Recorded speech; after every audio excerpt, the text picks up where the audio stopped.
Yeah, I'll react to that, sure. For reals? This is the British. Hey, Sharp. Okay. The British had rockets in the Napoleonic Wars. Would not have guessed that. Let's learn. Link to the original video, top of the description. My name's Connor. If you're new, I don't know what these are. Super cool. Well, they're rockets. The Congreve rocket. This was a British-designed rocket developed at the turn of the 19th century and used by the British Army and Navy. The rocket in warfare was nothing new to the British or in world history. In Asia, rocket-powered arrows have been experimented with since the 10th century, developed into countless designs, such as the famous Korean hwatcha, which could fire up to 200 rocket-powered arrows. You guys ever play like Age of Empires or something where you can get this thing and it just looks so cool on the battlefield, but something tells me, I just wonder how often would it fire correctly and how far would it go, and is it equivalent to if the same amount of arrows were fired by archers, and just a lot of questions. What inspired the British to pursue a rocket program of their own came from experiencing rockets deployed against them by the Kingdom of Mysore during the Anglo-Mysore Wars. The Indian Mysoreans used tactics of mass rocket attacks before sending in their infantry. These rockets were state-of-the-art for the time, using an iron tube for a combustion chamber. These tubes could withstand high pressure and pack more black powder as propellant than European rockets. They could travel upwards to 900 meters. Some rockets had pierced cylinders, allowing them to act like incendiaries. They could detonate munition stockpiles. Some had iron points or steel blades bound to the bamboo shoots they were often attached to, which caused injury and chaos if fired into a group of men. The British captured these rockets and sent them to England for study.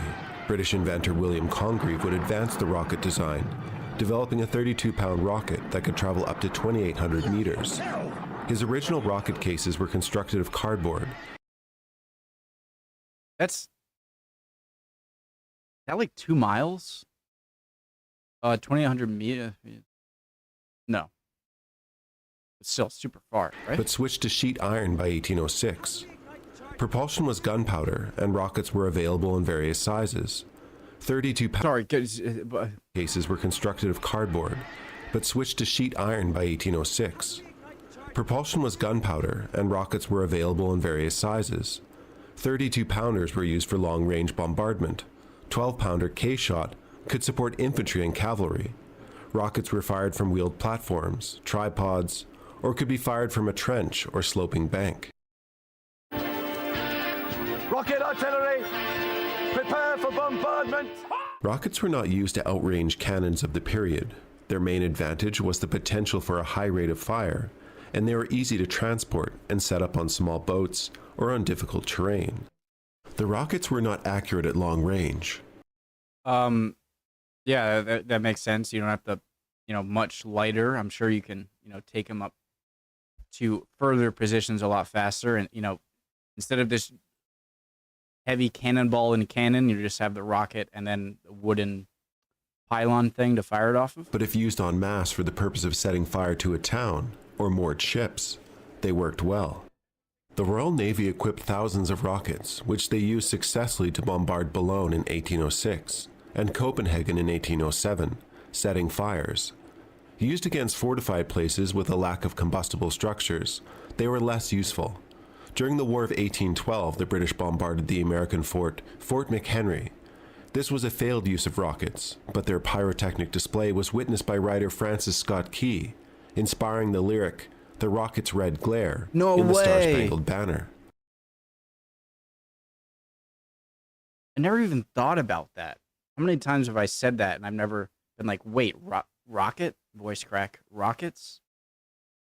Wow, that's cool. Overall, the rocket was a situational weapon for the Navy. They were easy to install on ships to supplement their armament. It was further cheap and easy to convert a merchant ship or smaller vessel into a rocket ship. Rockets were less effective for ship-to-ship engagements, with their accuracy strongly controlled by the wind.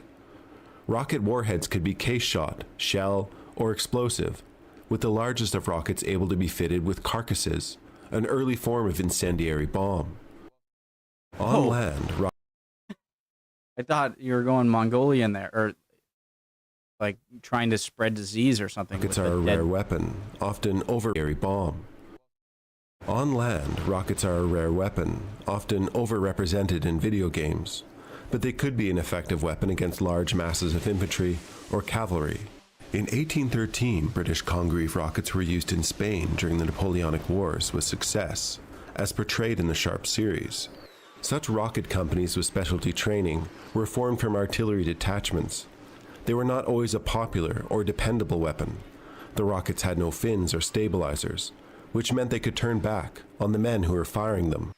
The Hale rocket, invented by William Hale in 1844, was an improvement on the Congreve rocket design. Hale rockets had built-in canted exhaust holes, which provided rotation to the rocket, greatly improving stability. Hale, such a child, just forget it. Which provided rotation to the rocket, greatly improving stability. Hale rockets were first used by the United States Army in the Mexican-American War, then by the British during the Crimean War. Wait, this is Zulu, right? All right, I'm Johnny. Thanks Great for watching. movie, by the way. I hope this rocket video was a blast and uplifting and so forth. Knee slap. Take care and have a nice rest of your day. Thanks. Really cool video. Yeah, I saw the thumbnail and I had to click on it. And I'm glad I did, especially learning about the Star Spangled Banner part with the rockets. I never even thought about until now. So hope you guys are doing well. Would appreciate any answers, any questions I had, or any comments at all. Would really appreciate it. And I'll see you guys next time. Bye.